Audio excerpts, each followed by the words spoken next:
evening's budget meeting. I would ask everyone to please stand. Pledge allegiance to the flag of the United States of America and to the republic for which it stands, one nation, under God, indivisible, with liberty and justice for all. All right, we'll do a quick roll call. Councilmember Gully. I am here. Councilmember Figueroa. Member Steele, present. Councilmember Min. Present. Councilmember Conley Wilson, Councilmember Soriento, and Council President Mantello. We have 4 present, 3 absent. This evening is a discussion about the committee reports. We have now concluded all of our committees, and if everyone had a chance, I plan to pull them up in a minute, but tonight's to talk about the budget, to talk about potential amendments that may be in general that you're thinking of. Andy will be following up with us for the deadline to send our proposed amendments so he can actually work on the specific numbers, and excuse me, we'll go through that. It's actually the deadline you're thinking Tuesday, close of it, correct?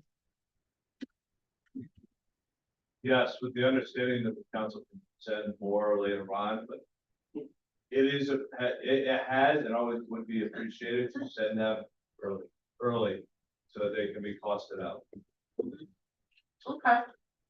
So, Andy, diving right into this, when do you foresee the third quarter coming forward? Would it be before next week or no?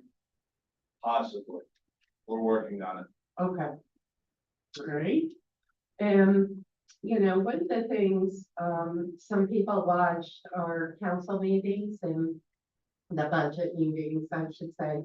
And one of the things that, a couple of folks brought up, is the sales tax. And, some folks mentioned, should we, be estimating that number a little bit higher? And I said, Andy has really looked year to year, and maybe this year was a good year, but ... So if you could talk about that just for folks out there watching. Thank you.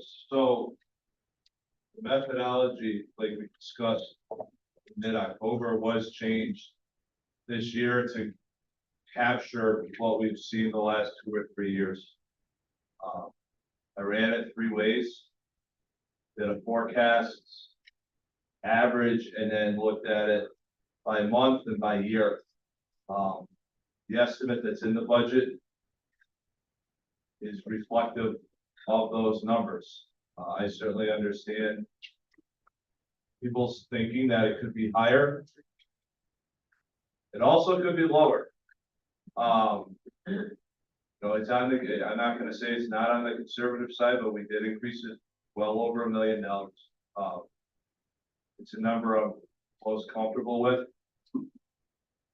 given the times and certainly in the current economic conditions we've been living in for the last 12 to 24 months.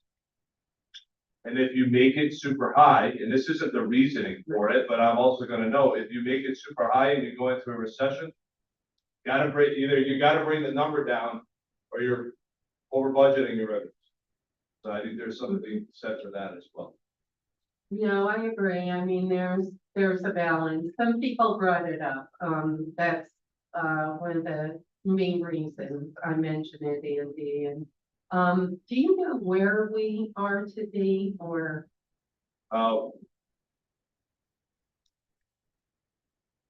For 13 to 14 million for the second quarter. We'll get the third quarter on December 15th, and the fourth quarter on March 15th.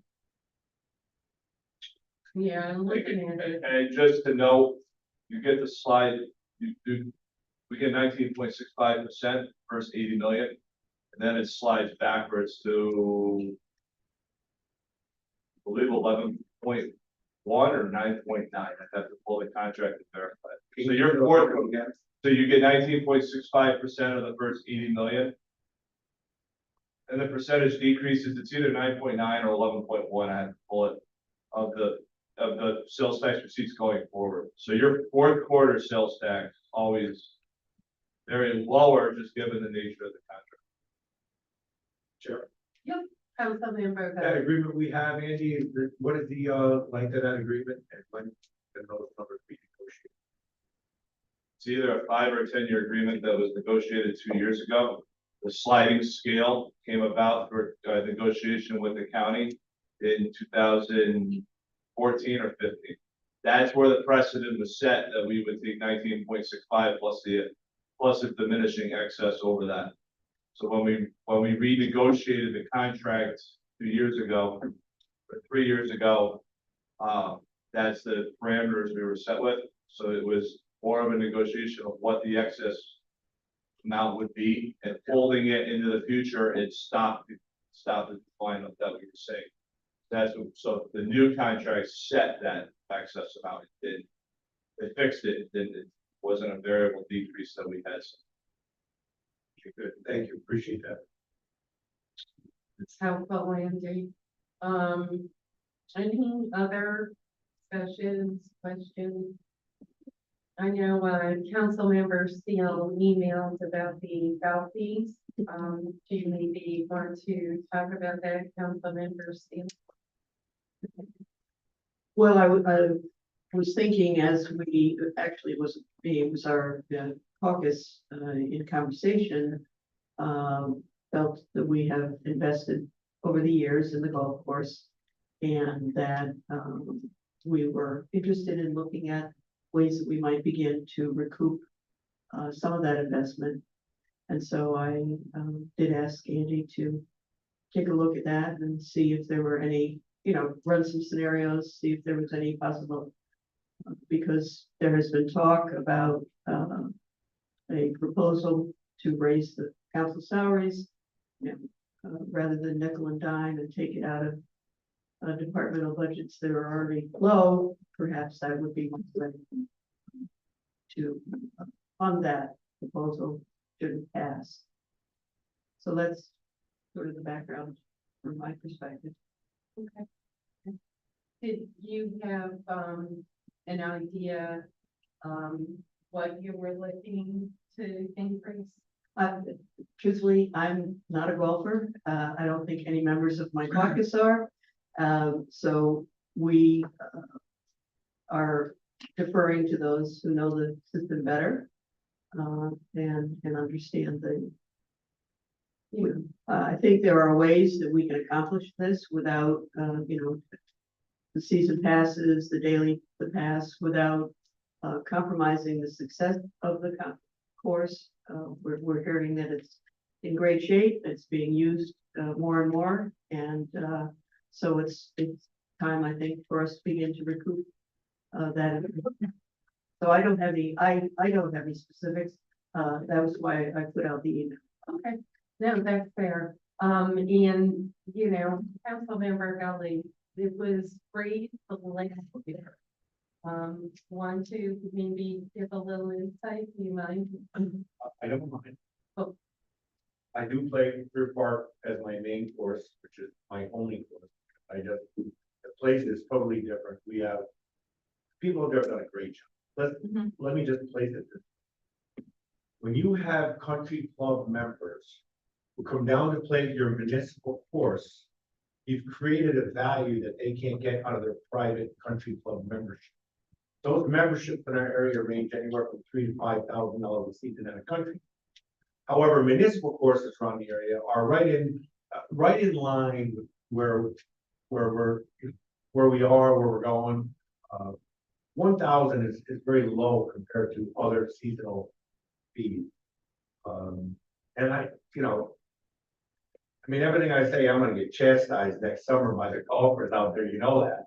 But the reality is that we could charge more for that course, and we'd still be under what it would take for other, for these other higher clubs to match up to us. We just hit them up last year for $150. I'm a little skeptical how much we push the golfers, but we only have 200 season pass holders. And most of those 200 people are, pretty avid golfers and some, a lot of them in the older stage of their life, like myself, because they have time to go play golf, where other people are working 5 days a week. They get to go out there and play 4 or 5 times, and that becomes a deterrent when you see somebody who has to get so much use out of the course. But it really is mostly just the senior people getting that extended use out of the course. You know, most people working might get 1 or 2 leagues in, or play 9 holes in the afternoon, but or on maybe 18 on the weekend, but they don't get as much use as a person like myself and others like me do. I just think the course is in great shape. It's worth a lot more, but how much we keep escalating, I don't know. I don't know what that number is. I haven't heard any numbers from the majority. I haven't heard anything yet, so I don't really know what to think, you know, where we're going. I mean, we're going from 1,000 to 13, 1,500. I'd say that's probably unreasonable to the people out there that utilize the course. If we stay within the line, I don't know what you're proposing, so I guess when I see that proposal, I'll know more, unless you have some numbers you'd like to share with us tonight. I don't personally. Because I don't know where you're at. Council President, Councilmember Mann. So, you know, one of the things we discussed was 200 passes and 200 passes. 200 season passes, right? So if, you know, council salary is 35,000. Let's talk about the golf course, because Well, I don't know where we use the money. Let's talk about the focus of what we're And doing. the- so let me, Could we, Councilmember Mann has the floor, go ahead. So, you know, looking at those, $100 a year increase would be $20,000. Pretty substantial, you know, amount of money for offsetting other places where you want to invest. And, you know, one of the things that we discussed that, you know, you and I ended up discussing was, for season pass holders who are members of multiple leagues, limiting the number of leagues that they participate while using their season pass. So they still have that advantage, they can golf as much as they want. But if they're a member of multiple leagues, you know, if it's really important to you to be a member of 2 or 3 leagues, then pick one should not, you know, if you're gonna reflect that in your choices. And is that a more, and this is where I think Philly's been talking to our guys at the golf course, they know the ins and outs, and seeing if there's, you know, it doesn't seem everybody's certainly not bringing this up to the level of like huge people. But, you know, I think this a steady increase because people value what they paid for and show respect, and then it also they're getting the benefits as we're investing more money in the course, more money in the restaurant, the banquet facilities, the accessibility, better equipment. People say, hey, I can see where my money is. And I do think that success of the course has been, and you know, I think people don't mind paying a little bit more, especially when it's a very minor amount, when they really see how far the course is going, and that this is also going to help continue to improve the course. Andy, do you want to jump in before we continue? Sure, this might be a little long. So first and foremost, spent some time yesterday looking at it. And I have talked with Josh Bill about it because he knows best. Sure. I think too, when you really start to break down the comparables for Freer Park, it comes down to really 3, and we used them last year. I'm in Amsterdam, given the distance. There's Capitol Hills in Albany, they don't have season passes. Eagle Crest is a private golf course in Saratoga County that is not a country club. However, to be honest, the demographics in Saratoga County where Eagle Crest is versus here are night and day. So to start overlapping, to compare season passes and daily rates between Eagle Crest and Freer Park would not be comparable for that reason. That leaves us with Schenectady Municipal Golf Course. Which has been, I would, based off of what I hear, and I have a lot of friends who golf, who now want to golf at Fair Park, which was not the case 3-4 years ago, just to be quite honest. So I'll say Muni used to be the gold standard for municipal golf courses. Their rates, we've always used as our basis for this. The council member Men's point, that one of the conversations we did have was about changing the season pass, and limiting the leagues to one. There's not been a bigger fan of that than arguably me. We put that legislation up 3 or 4 years ago. The problem that could exist by doing that at this point is what's stopping a season pass holder who's in 3 leagues from staying in their 1 league, dropping out of the 2 other leagues, and then signing up for the tee time right before the league tee time and playing 9 holes on their season pass, which at that point would decrease, very well could decrease the revenue or keep it net neutral. So there's that component as well. So I do think if that's the path that the city wants to go, you actually gotta we have to pull more data to see how many season pass holders are in multiple leagues and what the ripple effect down through the T sheet would be. The idea that really we have come up with would be no change to the carts. So the cart rates would remain the same. A $1 increase to all 9-hole daily rates, a $2 increase to all 18-hole daily rates, and a $200 increase to the season pass rate with the exception of the junior rate that would stay the same. 200. 200 to each season pass. Doing that would generate approximately $70,000 to $75,000 in additional revenue for 2024. However, and more, I would say most importantly, the revenue then would if this were to move forward, the revenue generated, the budgeted revenue for the golf course itself will be almost identical to the operating expenditures of the golf course. So at that point, the revenue, this accomplishes a goal that I think everybody has had, where the golf course pays for its operation. To move to that next step of going to a fund and having it be self-sufficient is not part of this conversation whatsoever. But the $2, $1 increases in the $200 season pass, again, spent a lot of time with Josh talking about it. He's a lot of credit for his advice and input, and knowledge of that. He thinks that the unit count would remain the same that we budgeted for. There would, people wouldn't like it, but they would accept it and be understanding of it. And that's what the requested analysis, that would be the recommendation. If we're gonna go down this path, that would be the recommendation of what to do. Sure. Thank you. Councilmember Kelly, thank you, Andy. I have to agree with Andy on limiting the league play because he's actually right. They could easily just not join the league, not pay the money, so use a pass, which would lose money at the golf course, which is not a smart move at this point. Now we have numbers, $200, $2. To be honest with you, for the investment that we made in the park, I think those are very reasonable numbers.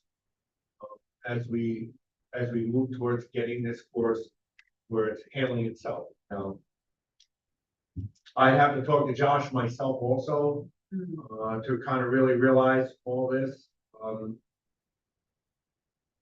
But it's good food for thought and good things to think about as we move forward.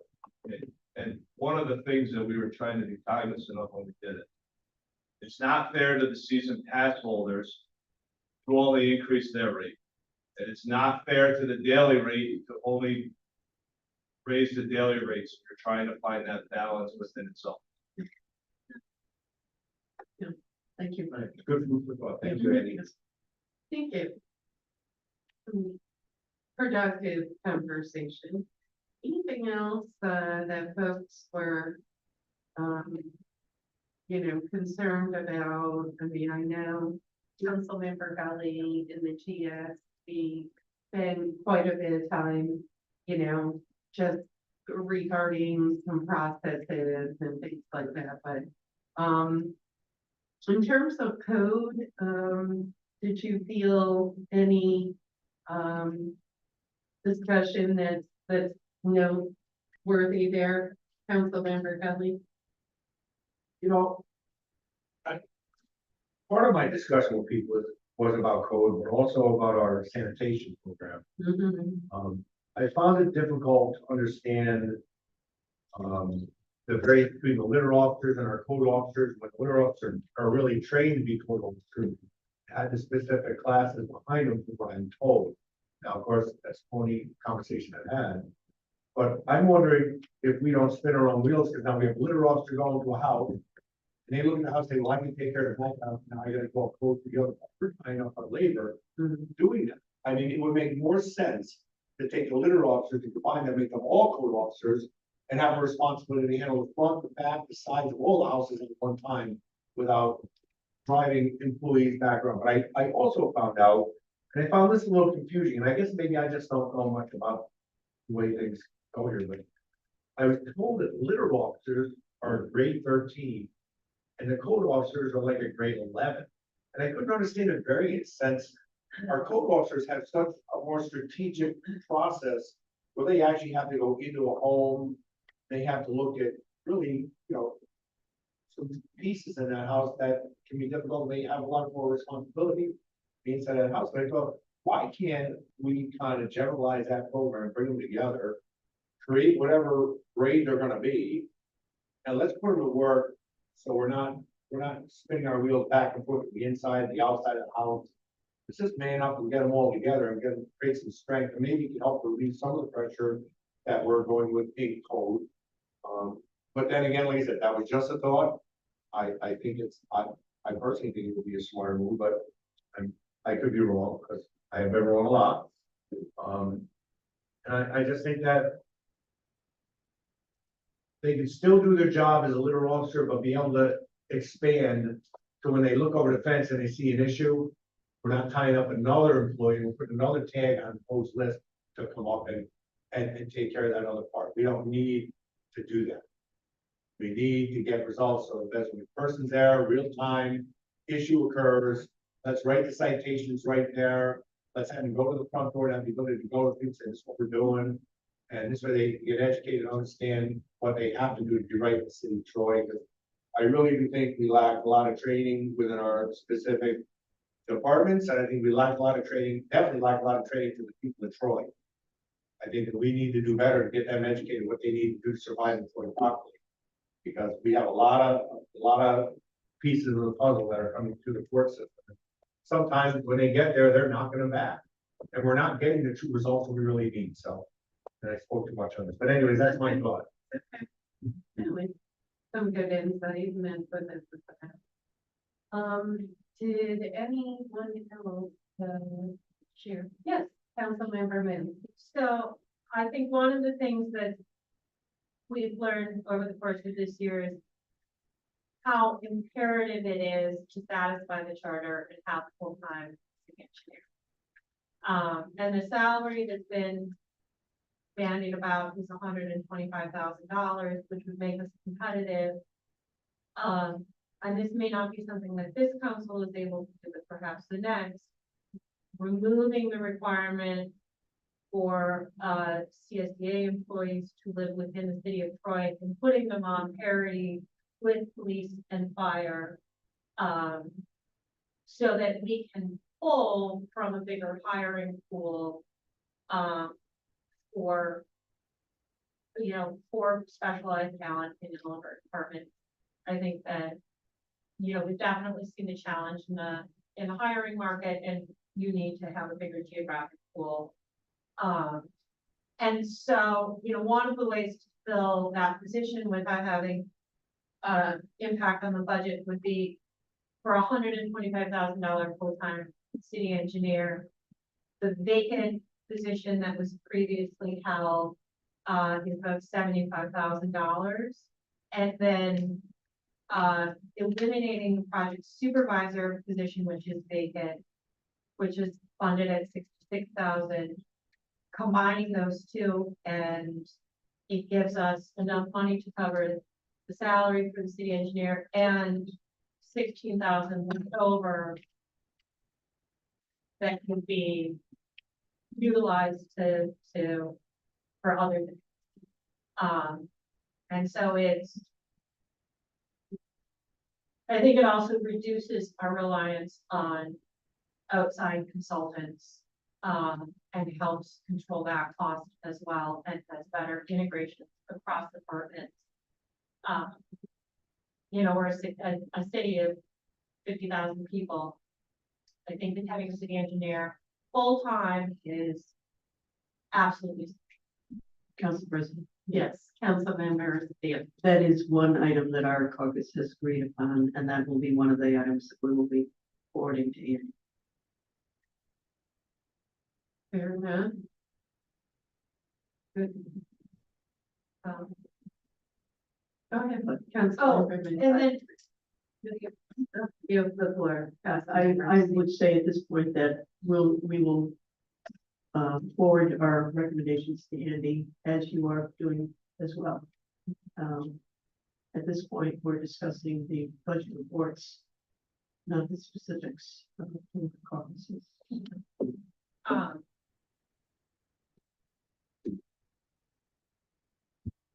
Yeah, I think one of the other things that, in reviewing the planning and economic development, and this is certainly that has come up in discussions, is the need for someone who can do grant writing and or management or both that is interdepartmental.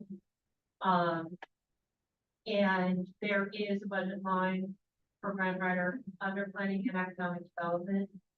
And whether that position should be replicated in another department, like the mayor's office, or capacity expanded within the planning and economic development department, especially for managing ARPA administration and the paperwork for that, and taking that out of the deputy mayor's office off their plate. They'll have plenty of other things to do. And getting it into somebody that's solely focused on grants, and they can also pursue other grants that may serve multiple departments. Sure. Councilmember Gully. Mr. Mayor, what do we do now when we have grants that we're writing? I know like the police department, most of the departments are writing their own grants. Tell me what you've done over your 8 years, because we haven't had a grant writer, so tell me how you handle that capacity to get grants out, and how the departments have worked to get their grants in line and get them out. And do you feel that we've lost any ground by not having that grant writer on the staff? We have utilized the staff in each department to put together their grants. So as you indicated, the fire department, police department are quite capable of completing their grants. And that would be difficult to ship to a generalist. DPU, same thing. They write their grants and have been quite successful in securing grants. Again, the expertise needed in that field would be hard to get out of a generalist. Planning department routinely writes grants. We did have a grant writer for maybe a year early on, and she was able to assist some of the grant writing in the planning department. We don't know that we've been disadvantaged by not having that person. We have been pretty successful in the planning department. There's always probably more grants to be had. But you have to keep in mind that when you get grant dollars, it requires more than a grant writer, and that requires somebody to execute on the grant to get the money out the door. Right. That I think is one of our choke points. We are a very thinly staffed municipality. So if we're going to be adding grant revenue, we need to have the staff successfully get that grant money out the door. I haven't had anybody that's, just sitting around waiting for things to do. So I think and as has been pointed out, it's a chicken or egg sort of thing. If you can get more grants, you can probably support more staff, but without that additional staff, it's hard to go after the grants. We're also evaluated when we make a grant application on how successful we have been in getting previous grants out there. So, for example, when we came into office, there were a number of grants backed up that disadvantaged us. We were applying for new grants. As we cleared those grants out and executed on them, then we were successful in bringing more grant dollars in. The other thing to remember about grants is grants are for special projects. They do not fund general operations of a municipality. Nobody funds that. So I can't, for example, get grants to pay for another lawyer, or to pay for another trash collector or CDL driver. They're very aligned with specific purposes. Is that helpful? Yes, To me, I it is. believe so. Yeah, Thank you. thank you, Mayor. Andy, one of the things I was looking at, you followed up with us, which was great, some of the questions that we had in terms of contractual, non-contractual. And you did include, because somebody had asked about the Patrick pool and the actuals of 2022, and it ended up being, it looks like, 146, but the budget was approved for 158. So we budgeted around 12K higher, correct? Where are we this year, and do you feel that that's going to go up? Because I think some of the numbers are fixed, and Some of them are, the majority of the costs down there are, fixed as in set. I didn't- yeah, no, I know. A lot of the costs for the to operate are wages, so that's, Yeah. and those are hourly based, so Yep. you have a lot more variable there. Do you think it's enough? How much was spent? I don't, off the top of my head for 23. I believe it was attached to that email. Yep, Yeah. 2023, actually, yep, I just scrolled down, so, you're proposing, 170. Oh, no, it looks like, this year, 179 was the approved, and it looks like 156, so that's good, okay. So it sounds like we're within that, because I think, a couple members had, expressed a little concern, okay, and regarding the UPSU, the non-contractual,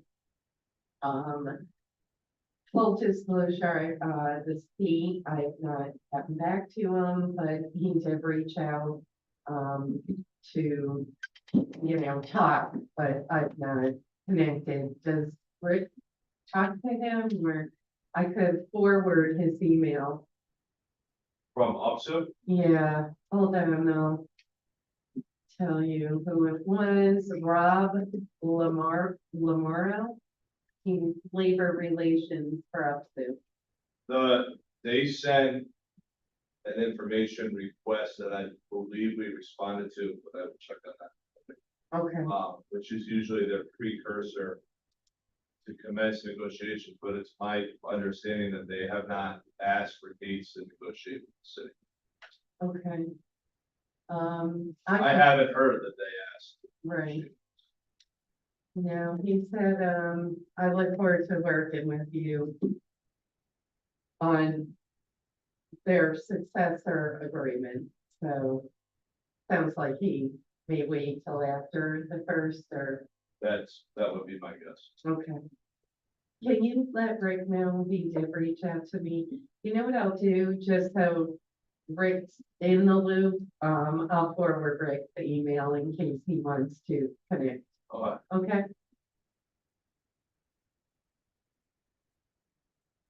Good. Anything else, that struck council members?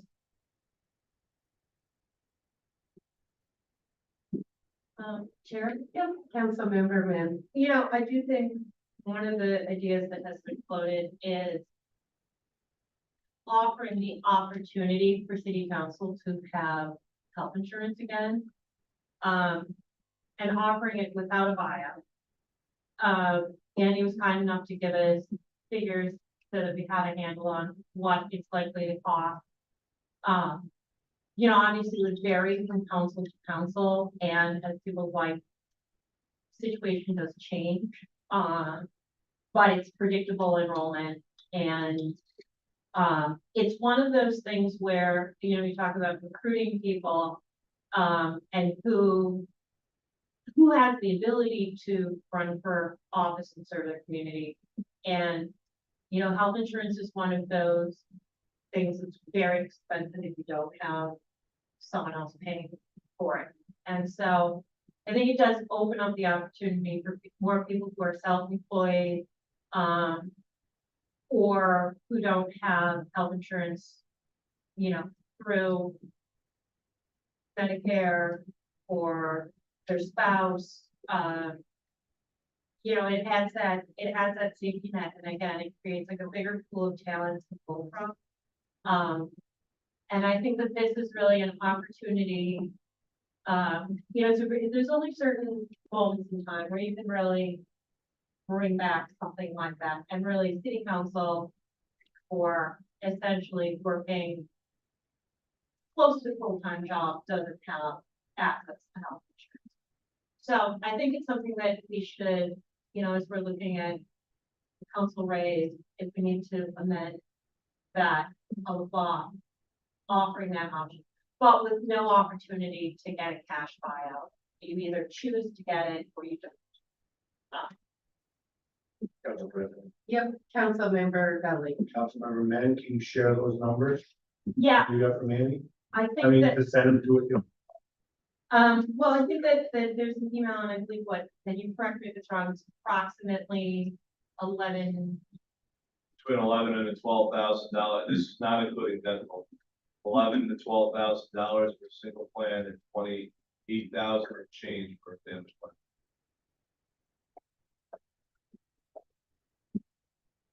Isn't that crazy, you hear those numbers? And that is actually knowing what I've paid in the private market, that for health insurance you can't afford to use. You know, hopefully you're run over by a bus. Before you. I hope so. No, Nancy, can you repeat, for Councilmember Steele, the family, please? Well, it's 28,000 and change. Sure. Yes, or you did, yes, Councilmember Mann? Yeah. Councilmember Gully. I would just say, what I was paying in the private sector for health insurance that is basically unusable was about $8,000 a year. And that's what's available to somebody who has a small business or an individual, so. And it's unusable health insurance, the deductible was like $10,000, so, forget. You gave up. Councilmember Gully. So Andy, how would you estimate your budget? Let's say that the health insurance were to come to fruition, how would you estimate your budget each year? Would it be based on, I mean, because the council change every 2 years, which I honestly, I'm not gonna make a statement now. I know people say, well, if you do a good job, you get elected every 2 years. And that's such a small-minded way of looking at these positions. What I have found over my 8 years is that you get elected to this seat, you spend 6 months trying to tiptoe with everybody to find out what they're about and how you can work together. You start the process of working together, and then 8 months later, you're back into the realm, oh, we gotta start working towards another election. I just think that we fragment our ability to work together for a better period of time that would help the city. I would like to see, and I don't know, you know, I'm sure I'm gonna throw something at me, but I would like to see the council seats be 4 years as the mayor and the council president, but alternate at the 2-year mark after the mayoral election, and then run the council seat for 4 years. Because I think you'd have better stability to work together and create more of a value for the people that we serve. Because you don't know who's coming through the door every 2 years. You guys have seen it. I've seen it 4 different times, and I'm humbly grateful I got to see it, because I would have never, ever imagined that this is the way we roll at the top. So, I think that maybe somebody would kind of think about something like that, because I think it would really help going forward. And if we're making these positions, a little more lucrative to where, and I want to talk about something. This council race thing, talking about, it's not about the money, it's about the love. I understand that. But people that say that usually have a good paycheck behind them, or good income behind them. What I think about is the mom who makes small pay, or the guy who works and says, I really want to help Troy, but I'm not making enough to make it. My thought behind the raise with the council was never about the money. It was about the attraction. We know the passion there. Nobody would do this job for even 20 grand if they weren't passionate, because it takes a lot of time and a lot of effort. It takes people away from their family numerous days a week if you're gonna do the job properly.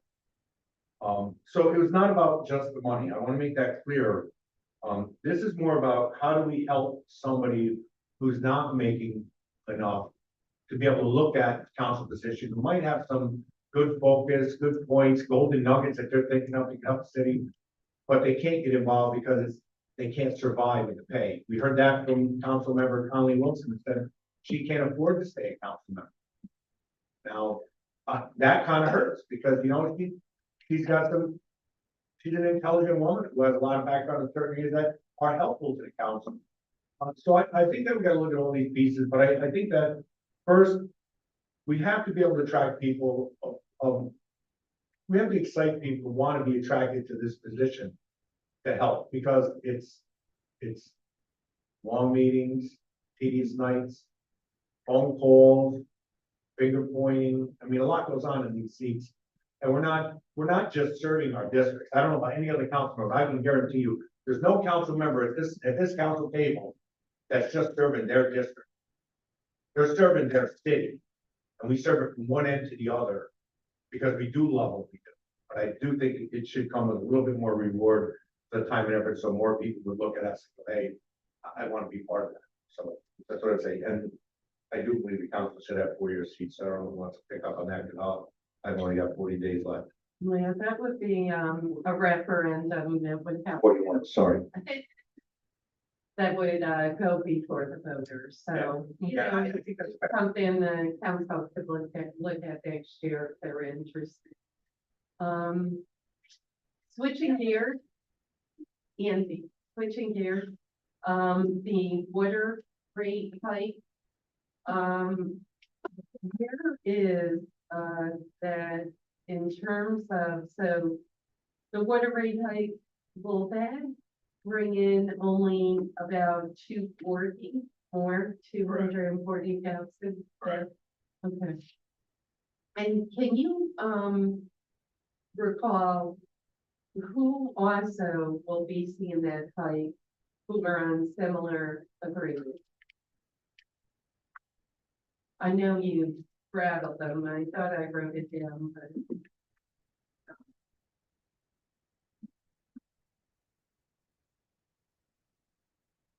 Thanks. Ann.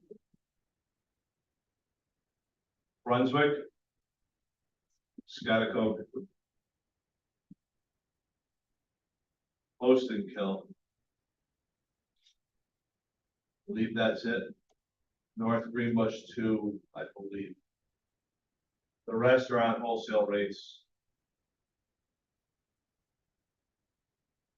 Okay, posting kills, if they're on the same, the estimate is 5K less. Why would that be? Actual usage. So we take the actual gallons consumed, analyze that, and then apply the proposed rate in the budget against what we think the consumption will be. It's a gallon-based estimate to come up with the budgeted revenues. I get that, but with even the increase, so this year, estimated 120, but then next year it's estimated to be 115, but we're increasing. Right, so if you look back at the actual in 2022, it's 82, so that's the trend that's been on. Got it. Got it, got it.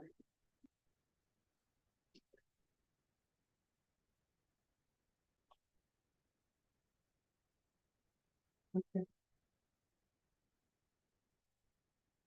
Great. Anyone else? Sure. Yes, Councilmember Kelly. I was a little disappointed to see the drop in the number of bulk pickup. Yeah. And I also see the decline in the homes and people going to these outside service. We talk a lot about this, we donate. Okay, I'm sure when the new people that own Twin Bridges get through their promotional period, that those numbers are gonna go up, because my son has those people for a service for him, and after his first year, it went up, pretty substantial. So I just wonder.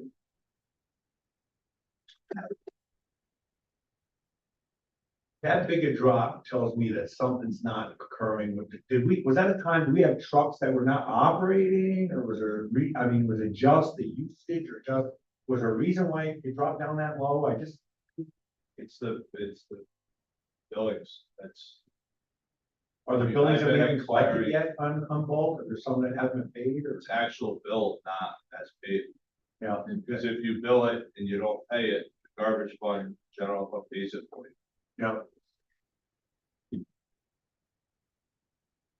What's the future gonna look like there, Andy? What do we do to try to conquer that dilemma?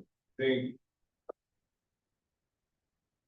I said it at the hearing, and I'm not casting accusations against anybody. I think we have to look at the process. There's a internal control loophole there, ensuring that, we need to make sure everyone that's being picked up is being billed. That's the starting point for it. If that's, so if we do that audit, find that the process has worked, then that's a matter of call-ins have decreased in the city. But based off of what we hear publicly, we think violations would be up. We're not necessarily seeing that on the other side, so that's why I told that line saying we need to look at process to make sure everybody is being. Do you, I know we've talked about this also, do you know how many commercial accounts are in the city, Troy, that are subcontracted out to other companies and not with Troy? That's something that would have to be done as an audit through OGS, because we bill off building class code and in the assessor's office. But we bill off the number of units, but the information my office would have would be building class code, which is your default or your type of building you have for property taxes and things like that. We've spot checked some of them, and you will see commercial properties with the way they're structured, not have a commercial code, or have instances where residences have different codes. So it's a really good account on commercial that we pick up, kind of back it into that not picked up number. We would have to start by doing a full audit pickups through OGS. I just want, just curiosity. I don't know how many outside dumpsters we have in the city, or how much there is in commercial collection. But I just wonder if there's a feasibility there to maybe looking at picking up that operation ourselves, if that could be turned into a positive revenue. I mean, probably not right away, because you invest in the equipment, but I'm just thinking, would that be a feasible way to maybe right the wrong here, maybe create a secondary revenue in that same process? But I mean, we don't know how many we got. We don't know how many are out there, so it's hard to kind of define a number or an idea of what we could do with that process. But my thought would be that that's one thing that we might have to look at, to stabilize sanitation. Do you think that's right, or do you think there's another way to really, get the numbers back up, besides telling everybody, hey, you got to give us all your trash to everybody to see? That's the only other thing. Yeah, to make any sense of what's happening. There's a lot that goes into a program like that. How do you fund the upfront costs? To get the equipment, talking about going down the road of offering city dumpsters for commercial pickup and then hauling them away. Not gonna wanna debt finance that because it's gonna be like the pickup trucks and you wanna create something to be able, when you sell them. That when you want to declare surplus or replace them with newer dumpsters, you don't wanna have it back by debt. But also argue that that's an operating cost. So I think, I'm not saying it's a bad idea, I'm saying there's a lot that goes into that, on the operational side and then getting something up and running of that nature. I'd still be curious at the projection of revenue that would be created through that process. For that, we need to know the numbers, you know? I mean, if you know the numbers, then you can say, well, it's a lot to do for that little bit. I'm just trying to think of ways we can kind of get to where we're not choking up the people who are invested in our garbage pickup and our sanitation system compared to those that are not.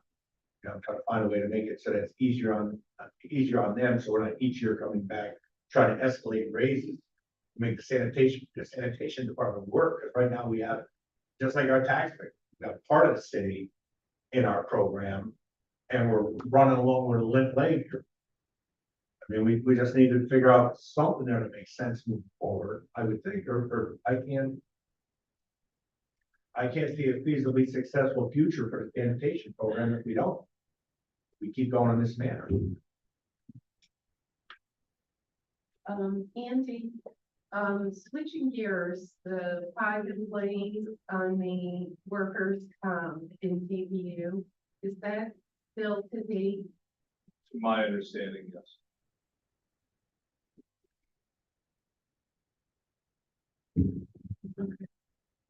Council President. Yes, Councilmember Min. Yeah, actually following on what Councilmember Golly said,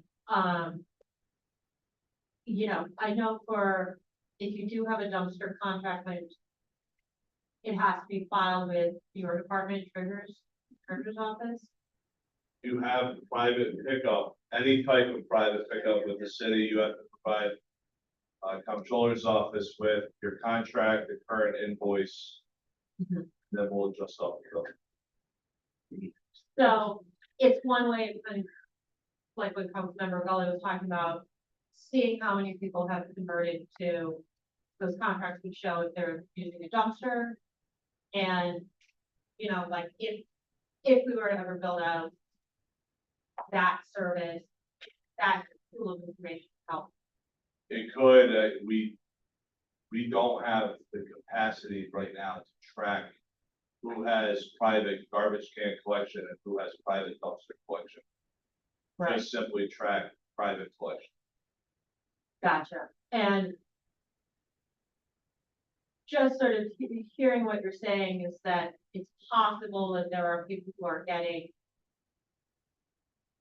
city trash service but not getting billed for it. So that's separate. Or I'm sorry, that's separate. that's So, what I'm saying is we need to do an internal process, look at how we handle both. Yeah. And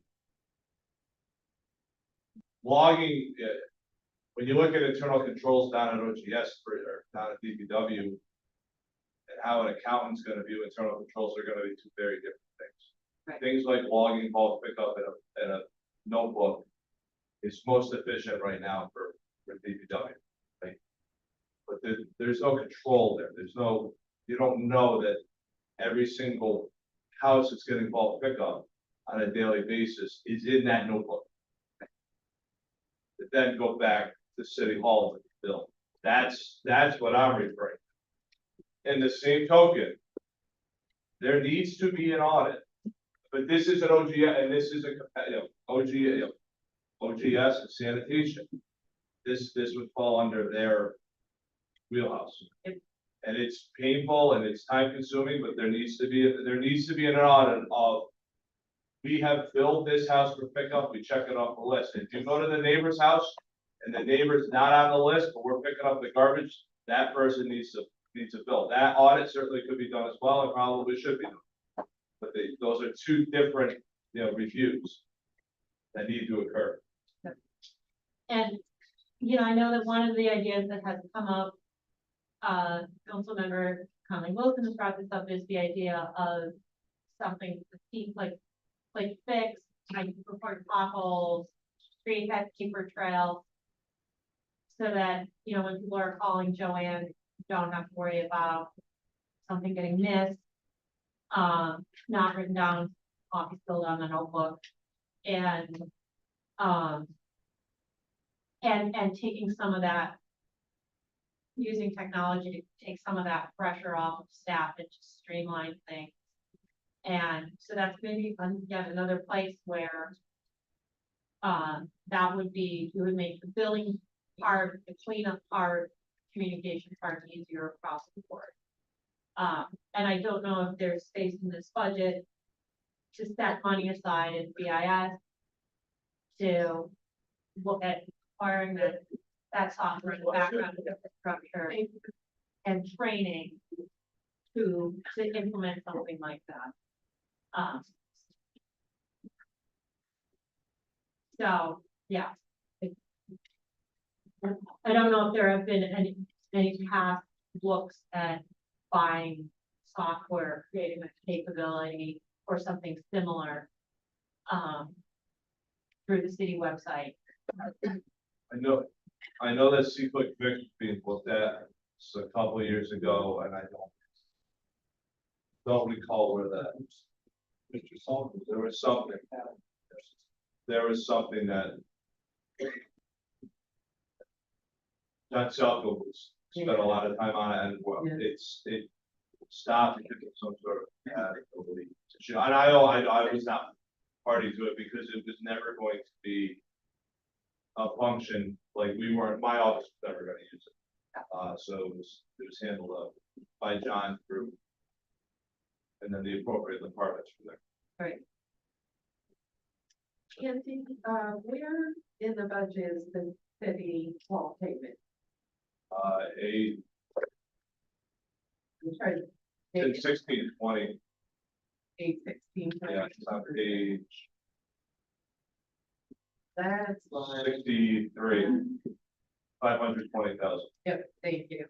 Thank you very much. Yep.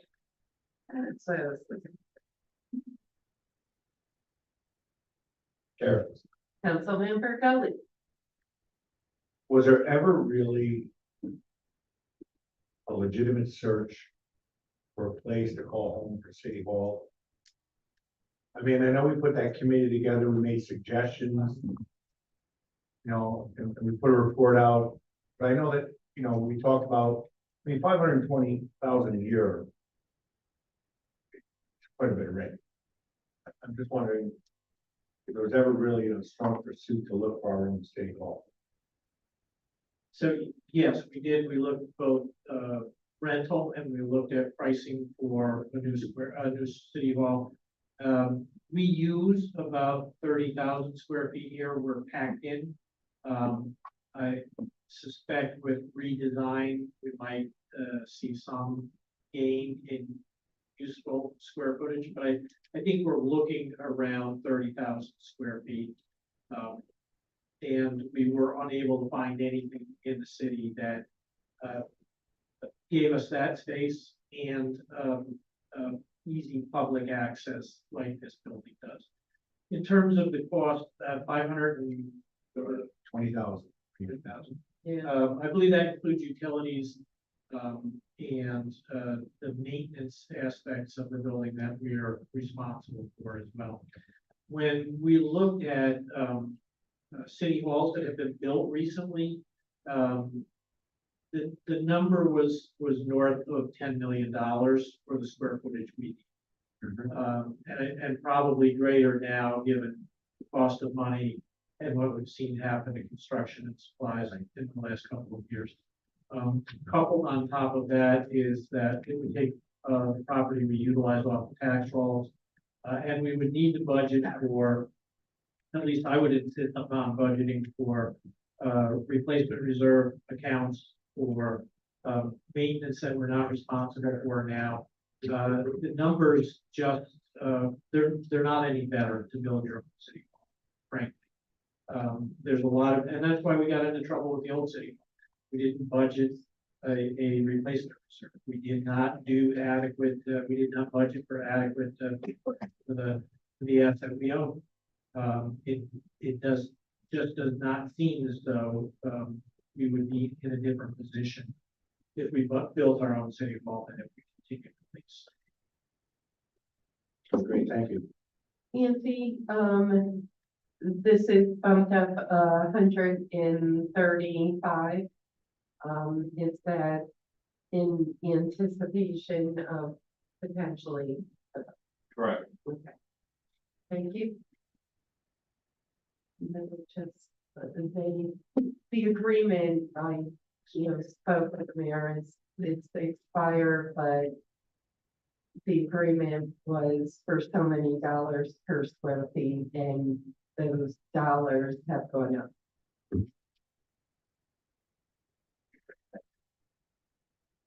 Anyone Good. else, want to talk about anything else? Okay. Take a motion to adjourn, and Nancy, you'll have that memo for us by Wednesday, probably. Motion. I will open it up to public comment, if anyone would like to speak.